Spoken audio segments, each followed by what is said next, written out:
Ay, meron palang balitang dumating sa akin ngayon. May magbibigay doon ng mga gifts. Oh So, my dati kasi, binibigay sa akin regalo, alak, chocolate, flower, yosi. So ngayon, na-curious ako. Tara, puntahan natin. Anong pangalan mo pala, kuya? Leo po.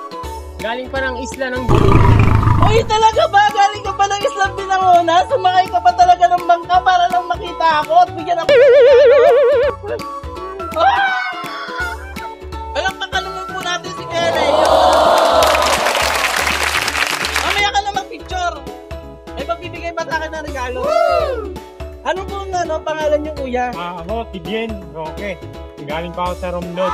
Ay, talaga po ba? Na-appreciate ko naman yung ginawa mo. Sumakay ka pa ng barko para sa akin. Sino ba naman ako para bigyan mo ng regalo? Ano ba yung regalo ibibigay mo sa akin, kuya? Ito. E-bike with solar. Wow! Napakaganda! Ito ba? Ito ba yung regalo mo sa akin? Para sa e-bike kasi. Thank you! Magagamit ko talaga ito sa aking negosyo! Bayad 56,000. Akala ko ba libre? Ito lang yung libre. Free solar, saka accessories. At free delivery. Na po itong susi pang delivery.